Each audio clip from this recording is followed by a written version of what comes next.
Então, pessoal, a gente está agora no módulo 4. É um módulo razoavelmente pequeno, mas que tem um peso importante na prova, que dá a ele a melhor relação de custo-benefício. Esse módulo é um módulo de princípios de investimento. Ele vai começar com os principais fatores de análise de investimentos. E quais são eles? Todo investimento tem pelo menos um ponto positivo e um ponto negativo. Para a prova da Ambima, a gente vai trabalhar com 3 fatores básicos de análise de investimentos. São eles: rentabilidade, liquidez e risco. Então, gente, vou repetir: rentabilidade, liquidez e risco. Vamos pegar a poupança, por exemplo. Como é que é a rentabilidade da poupança? É baixa. E a liquidez? É bastante alta, né? Tem uma universidade da poupança, mas você saca diretamente ali. É fácil retirar o dinheiro da poupança. E o risco? Baixíssimo. Então, a poupança tem a rentabilidade como ponto negativo, a liquidez e o risco,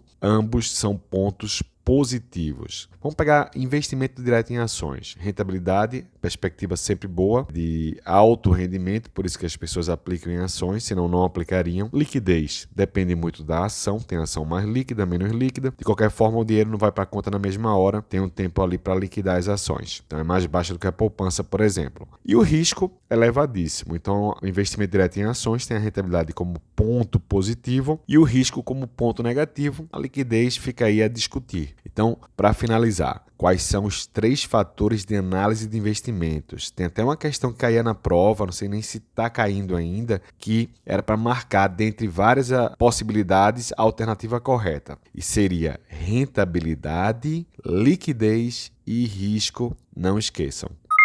Então, conforme a gente viu, os 3 fatores de análise de investimentos, estou repetindo bastante para não esquecer, são rentabilidade, liquidez e risco. A gente vai começar destrinchando um pouquinho da rentabilidade. O primeiro subitem da Ambima é rentabilidade absoluta versus rentabilidade relativa. Quando eu falar, pessoal, rentabilidade absoluta é o quanto rendeu. Rendeu R$500, rendeu 20%. Então, a rentabilidade em porcentagem ou em valor é a rentabilidade absoluta. E o que é a rentabilidade relativa? A rentabilidade relativa é o percentual em função de um benchmark. Por exemplo, o fundo DI rendeu 90% da taxa DI. Então, eu estou colocando a rentabilidade dele em função da taxa DI. Esse é um exemplo. Então, a rentabilidade relativa expressa em porcentagem o retorno de um investimento em relação a um benchmark.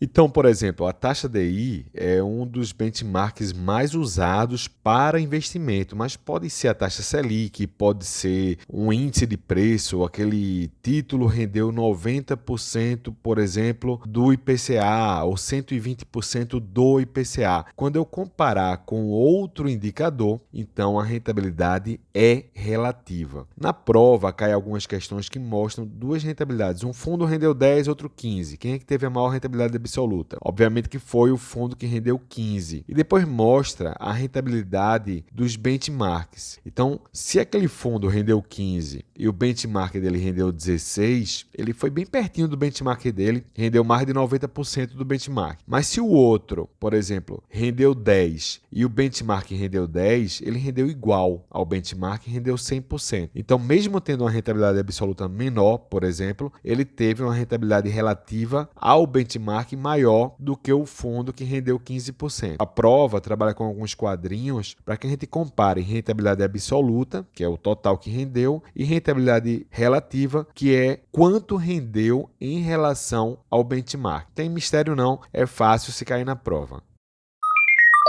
Outro ponto que cai na prova em relação à rentabilidade é a rentabilidade bruta em relação à rentabilidade líquida. Rentabilidade bruta versus rentabilidade líquida. E esse tópico é facílimo. Rentabilidade bruta é aquela rentabilidade antes do pagamento dos impostos. E a rentabilidade líquida é depois que pagou os impostos. Quando os fundos de investimento, os bancos divulgam divulgam a rentabilidade de seus produtos, eles divulgam sempre a rentabilidade bruta, porque ele não sabe exatamente qual é a alíquota de imposto que o cliente, o investidor vai pagar. Nem mesmo o cliente às vezes sabe se ele vai passar 6 meses com o dinheiro aplicado, se vai passar 2 anos, se vai passar 1 ano e meio. Então a rentabilidade divulgada é a rentabilidade bruta. Mas o que importa para o investidor, para ele comparar investimentos, é sempre o que ele vai ganhar, ou seja, a rentabilidade líquida, a rentabilidade depois dos impostos. Então, rentabilidade bruta e líquida, a única diferença são os impostos. É como o salário que você recebe, salário bruto, é o salário antes dos impostos, e o líquido é depois que tirou ali imposto de renda e etc. Ok? Então, a gente acabou agora o tópico rentabilidade.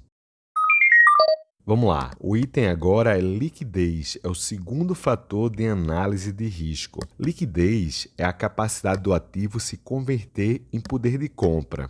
Um ativo é considerado líquido quando convertido em dinheiro por um preço justo e em um curto espaço de tempo. O que é um preço justo e o que é um curto espaço de tempo, isso é subjetivo, mas se você consegue transformar rapidamente em dinheiro, aquele ativo é líquido. O ativo mais líquido que existe é o dinheiro, pelo menos em tempos normais, mas já houve situações de guerra, de hiperinflação, que o dinheiro perdeu valor e outros bens foram utilizados em substituição ao dinheiro. Mas normalmente a gente confunde o conceito de liquidez com dinheiro. E aí a gente tem investimentos financeiros que são facilmente convertidos em dinheiro, outros são mais difíceis, tem que colocar à venda, esperar compradores e etc. Em geral, os investimentos financeiros são muito mais fáceis de converter em dinheiro, ou seja, são mais líquidos do que os imóveis. E algumas questões a respeito desse assunto são colocadas nas provas da Anbima. Então, análise rápida aí de investimentos financeiros. Os fundos DI, os fundos de alta liquidez, você converte no mesmo dia em D0 em dinheiro, são,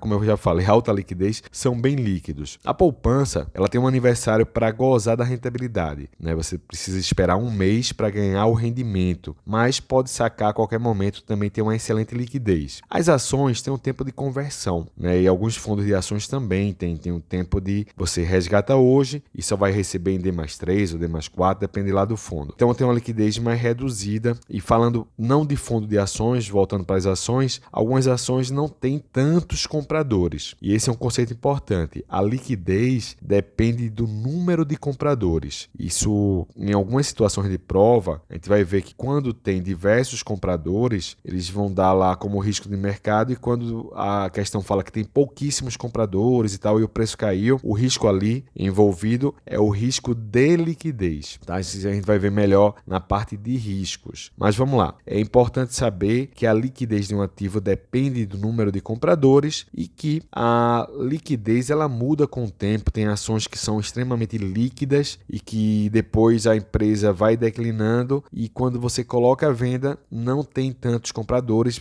enfim, você tem dificuldade para vender aquelas ações. Só para terminar, uma pergunta que eu faço muito em sala de aula é: o que é mais líquido? O que bem é mais líquido? Uma Ferrari ou um Fusca? Aí muita gente diz: a Ferrari é mais líquida do que o Fusca. E a resposta está errada. Lembrem-se que o conceito é vender pelo preço justo. Então a Ferrari vale milhões de reais e rapidamente. É muito mais fácil vender um Fusca que vale 5, 6, 8 mil reais pelo preço que ele vale. Tem diversos compradores. O Brasil, por exemplo, é um país pobre, pouquíssima gente tem dinheiro para comprar uma Ferrari, mas muita gente tem dinheiro para comprar um Fusca. Então, se colocar um Fusca à venda, vai ter um monte de compradores lá. Já a Ferrari vai ter uma meia dúzia que talvez não queiram comprar naquele momento. Então, bom lembrar, voltar ao conceito básico de que liquidez tem a ver com preço justo e em um curto espaço de tempo.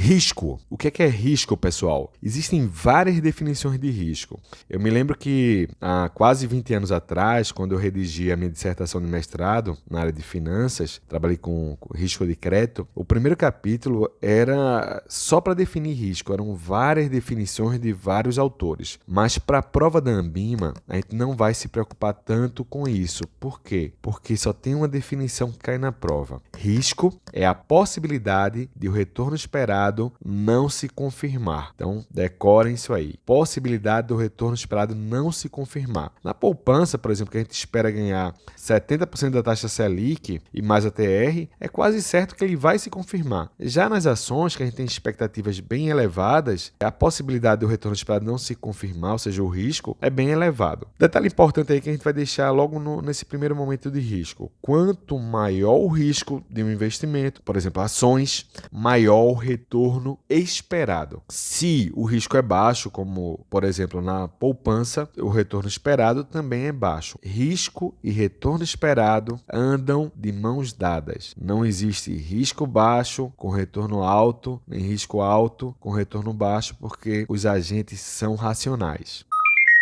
Vamos destrinchar esses riscos. O primeiro risco que a gente vai ver é o risco de mercado. O que é o risco de mercado? Ele é o risco definido como a variação no preço dos ativos devido a fatores de mercado, fatores mercadológicos, ou seja, fatores gerais que não são especificados. Fatores de mercado, fatores conjunturais não são específicos, são gerais, são mudanças políticas, são mudanças de competitividade, até de comportamento. Na hora da prova, é fácil identificar a questão que se trata de risco de mercado. Ele vai falar sobre variação, vai falar sobre mudança, sobre oscilação, flutuação. Então sempre tem essas palavras e sem um complemento, sem uma justificativa específica. Então o risco de mercado é aquele risco que atinge a todos, sem distinção, porque todos estão no mercado. Ele é conhecido também como risco não diversificável, porque não adianta diversificar, ele vai atingir de qualquer forma quem está com a carteira diversificada ou quem não está com a carteira diversificada. Então, o risco de mercado é sinônimo de risco não diversificável, assim como é sinônimo de risco conjuntural ou risco sistêmico. O risco de mercado está presente em todos os ativos, a gente não pode esquecer isso. Todos os ativos financeiros vão ter riscos. Por quê? Porque todos eles possuem o risco de mercado e não existe nenhuma forma de escapar desse risco. Então, repito, sinônimos para risco de mercado: risco conjuntural, risco sistêmico ou mesmo risco sistemático, que é uma variação de sistêmico.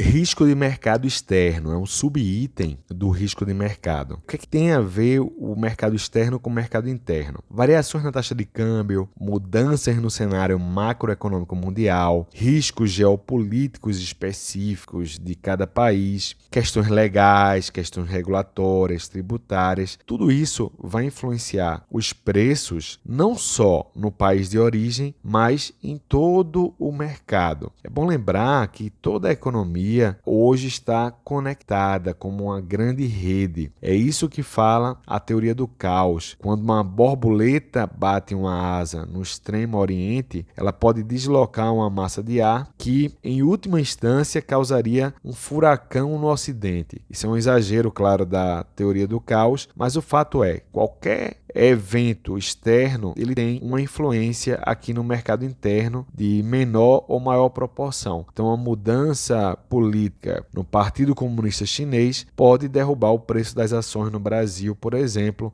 mexer com ações da Vale, que exporta ferro para a China e tal. Mesmo as ações, mesmo as empresas que aparentemente não têm conexão com aquela mudança política, por fatores que a gente desconhece, por relações de rede, ela vai ter uma influência, e é isso que fala aí a teoria do caos. Então, como regra geral, eventos de mercado externo têm sim influência dentro do mercado interno, se cair alguma coisa na prova fazendo alusão a isso. A gente não pode simplesmente ignorar ou desconectar, dizer que não tem relação.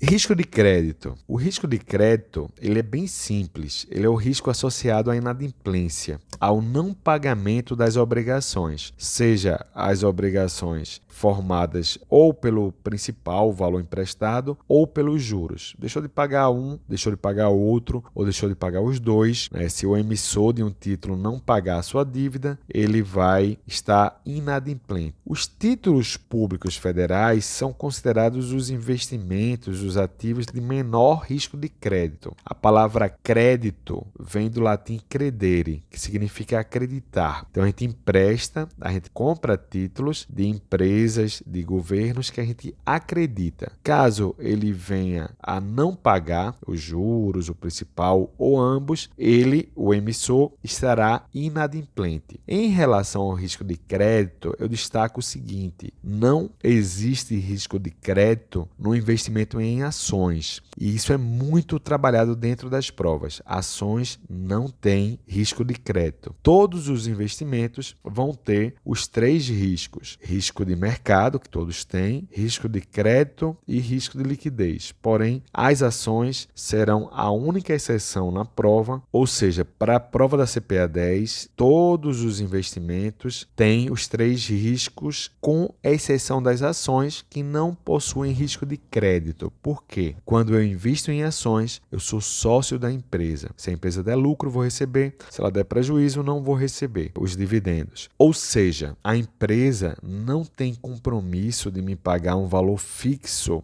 periodicamente, mensalmente, anualmente, é renda variável. Se vier lucro, vai vir dividendos. Se não vier lucro, não vem dividendos. Logo, se ela não tem um compromisso de me pagar, não existe risco de crédito. Quem compra uma ação vira dono da empresa e não credor da empresa. Então fica aí. Ações não tem risco de crédito. Não esqueçam esse detalhe, porque com certeza vai cair uma questão na prova. Risco de liquidez ocorre quando os vendedores encontram dificuldades para vender seus ativos por um preço justo, justamente por faltar compradores para aquele ativo. Então, ele é caracterizado pela presença de poucos compradores ou mesmo pela ausência deles. Então, na prova da Anbima, eles vão deixar bem claro isso. Existiam poucos compradores, só houve uma oferta de compra. Quando eles passarem essa informação, o risco presente ali é o risco de liquidez. É bom lembrar que, na prática, ativos de alta liquidez em tempos normais podem se tornar de baixíssima liquidez em tempo de crise, onde ninguém quer comprar, todos querem vender. Outro detalhe importante sobre a liquidez. Tem algumas questões que falam de liquidez e outras que falam sobre risco de liquidez. Liquidez, a gente já definiu, é a capacidade de um ativo se converter em poder de compra, em dinheiro. E o risco de liquidez é o risco de você tentar vender algum ativo, algum item e não conseguir por falta de compradores. Então, antes de responder a pergunta, fica a dica: examina se é uma questão para definir liquidez ou risco de liquidez, porque é um erro muito comum que eu vejo aí ao longo de vários anos ensinando para as provas da Anbima. Então vamos lá, gente, um novo item: fatores determinantes para a adequação dos produtos de investimento às necessidades dos investidores. No módulo 2, tem lá um item chamado API, Análise do Perfil do Investidor. E essa análise é feita através de um questionário que leva em consideração uns tópicos que a gente vai ver agora. O primeiro deles é o objetivo de investimento. Cada investidor tem um objetivo diferente. Um vai viajar, o outro está juntando o dinheiro para casar, o outro está investindo para aposentadoria, uma outra investidora vai trocar de carro no ano que vem, por isso está investindo. E esse objetivo é pessoal, é diferente e leva ao segundo item aí de análise, que é horizonte de investimento. Quanto tempo o dinheiro vai ficar aplicado? Então, aquele cara que vai investir para se aposentar, ele vai ter um horizonte de longo prazo. Já o que vai fazer um investimento para pagar a festa de casamento daqui a 6 meses, vai ter um horizonte bem mais curto. Sobre o horizonte, existe uma regra geral. Quanto maior o horizonte de investimento, maior o risco que o investidor pode correr. Ou seja, quem está investindo para a aposentadoria pode se arriscar mais, compor uma carteira com uma participação maior de ações, por exemplo, do que quem tem pouco tempo e não tem como recuperar uma eventual perda, que é o caso de quem vai se casar daqui a 6 meses, vai que investe em ações, tem uma grande perda, não tem como recuperar antes da festa. Então, quanto maior o horizonte de investimento, maior o risco que o investidor pode correr. Sobre o risco, quanto maior o risco, maior o retorno esperado. Então, investimentos de baixo risco tendem a render pouco, investimentos de alto risco, existe uma relação bem forte desse tipo de investimento com um retorno esperado elevado. Tá? Então, quem investe em renda fixa, por exemplo, tende a ganhar menos. Quem investe em renda variável, ou seja, ações, tende a ganhar mais. O quarto item dos fatores determinantes para a adequação de produtos de investimento às necessidades dos investidores é o item diversificação. A diversificação eu vejo como a única forma de reduzir o risco, pelo menos que está dentro da prova da Ambima. Então, só diversificando é que eu vou conseguir reduzir risco. A diversificação dos ativos reduz o risco total de uma carteira, uma vez que perdas em determinados ativos tendem a ser compensadas por ganhos em outros ativos. É bom lembrar que a diversificação não elimina totalmente o risco, pois sempre vai haver o risco de mercado, aquele que a gente não consegue escapar. A gente viu agora no início do módulo 4. Então, a diversificação reduz o risco diversificável, ou seja, reduz o risco que não é do sistema. O risco sistemático, o risco conjuntural, o risco de mercado ou outro sinônimo não diversificável, como o nome já diz, não é possível de diversificar. Esse item, diversificação, tem um subitem, que é risco sistemático versus risco não sistemático. Como a gente já trabalhou um pouco essa linguagem de risco, essas definições, vai ficar mais fácil de entender. O risco não sistemático é o risco que é específico, é individual de um ativo. Ele também é conhecido como risco próprio, mas pode ser também relacionado ao setor de atuação daquela empresa que emitiu o ativo. Esse risco, o risco não sistemático, ele pode ser reduzido ou até eliminado com a diversificação. O risco sistemático, também conhecido como risco de mercado, é aquele risco que é comum a todos os ativos, não tem como escapar e não pode ser eliminado através da diversificação. Na prova, cai um gráficozinho que está na nossa apostila, também está no curso em vídeo, quem quiser adquirir para ter uma outra visão, trabalhar mais a memória visual, fica a sugestão. Inclusive, quem está ouvindo esse podcast aqui, manda uma mensagem privada para mim, Antônio Amorim, no 81, aqui de Recife, é o código, o telefone é 993851982, que além de responder eventuais dúvidas, eu dou um belo desconto para quem quiser adquirir o curso online. A gente tem o curso online da CPA 10, tem também da CPA 20, quem quiser futuramente adquirir um curso em vídeo. Mas voltando lá, o risco sistemático, ele não tem como escapar. Então tem um gráficozinho, um gráfico simples com dois vetores, x e y. Uma parte do gráfico mostra o risco e o outro o número de ativos. E o que a gente vai ver nesse gráfico é que quanto mais ativos a gente vai colocar dentro de uma carteira, o risco vai caindo. Mas tem uma hora que o risco vai estabilizar. Ele sempre vai existir uma parte do risco, que é o risco sistemático. Fica a dica aí, pegar a nossa apostila e dar uma olhadinha nesse gráfico que cai na prova. Para finalizar essa parte de risco sistemático e não sistemático, eu vou repetir. Eu acho que quando a gente repete, a gente trabalha a memória, né, reforça isso aí, as definições. O risco não sistemático é o que não é do sistema, que é específico. É o risco próprio. Ele é conhecido como risco diversificável. Você coloca um pouquinho de cada ativo, uns vão subir, outros vão descer, e ele vai bater na média, que é o risco sistemático, que é o risco do mercado. Por exemplo, o Ibovespa, ele sempre vai variar, apesar de ter diversas ações, por causa justamente dos fatores externos, por causa dos fatores de mercado. E esse risco é conhecido como risco conjuntural, da conjuntura econômica, ou também não diversificável, que, como eu já repeti aqui algumas vezes, não adianta diversificar, porque não tem como escapar do risco sistêmico, não tem como escapar do risco de mercado.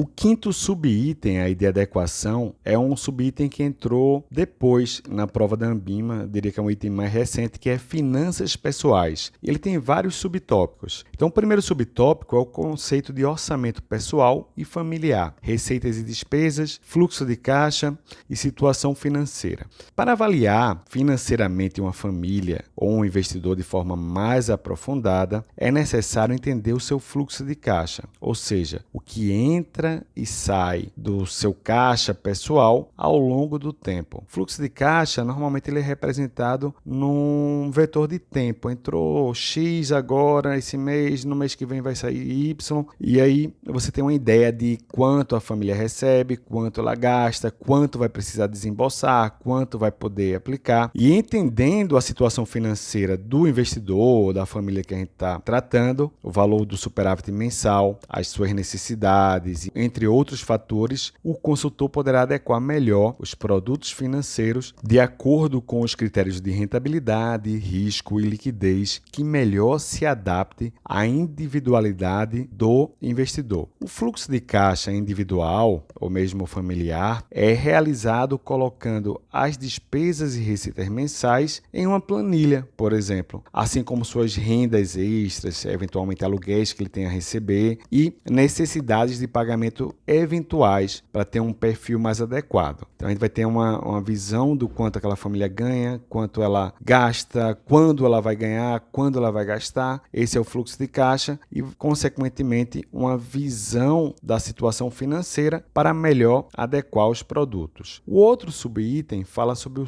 patrimônio líquido daquela família, ou seja, seus ativos, passivos e índice de endividamento.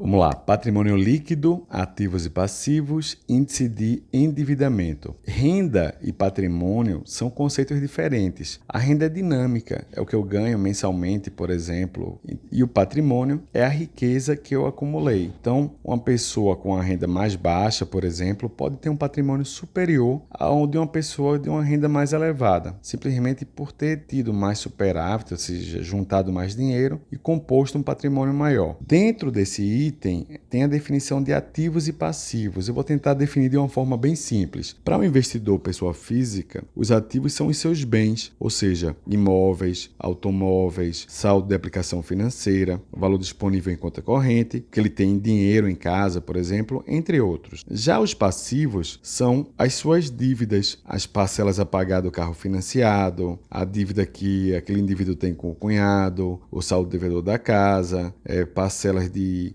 lojas, parcelamento de cartão de crédito. Uma coisa interessante é que nem sempre os sinais externos eles retratam riqueza, patrimônio. Por exemplo, você tem um indivíduo ali com um carro 0 km, um carro novo, e você imagina ali que ele tem uma grana acumulada, que tem patrimônio, mas junto com aquele carro vem um carnê de parcelas. Então ele deve o carro quase que inteiro. Quando a gente abate o ativo, que é o automóvel, do passivo, que é a dívida que ele tem com um banco que financiou o automóvel, a gente vai ver que o patrimônio líquido daquele indivíduo ali é mínimo. Então, uma análise técnica para saber qual o patrimônio, qual o índice de endividamento é bem interessante por parte das instituições financeiras. Do ponto de vista contábil, só registrando, o ativo total é o passivo mais o patrimônio líquido. O endividamento ele pode ser visto por duas óticas. O fluxo de caixa mensal, tá? O quanto você deve mensalmente, se compromete a pagar de dívida mensalmente. O outro é o endividamento geral, sua dívida total, quanto você deve ao todo. Quando, por exemplo, a gente trabalha com fluxo mensal, os bancos, por exemplo, costumam usar como critério um limite máximo de 30% da renda do indivíduo para pagamento de dívidas, né, para pagamento de parcelas de empréstimos. Mais do que isso, teoricamente comprometeria o orçamento dele para comer, para pagar plano de saúde, enfim, para viver. Já a dívida total, ela tem diversos aspectos que são importantes, como qual é a taxa de juros média dessa dívida total, qual é o prazo. Às vezes as pessoas devem muito, mas são dívidas de longo prazo, com taxa de juros baixa e que, por exemplo, é para financiar um imóvel que, por sua vez, vai abater as despesas mensais que o indivíduo teria com um eventual aluguel. Então, a gente pode até classificar como uma dívida boa. E tem gente que tem uma dívida que não é tão grande, mas é uma dívida de curto prazo, com juros altos e que compromete aquele indivíduo, compromete a renda total familiar. Então é importante ver que tipo de dívida é, qual o prazo, qual a taxa de juros, para traçar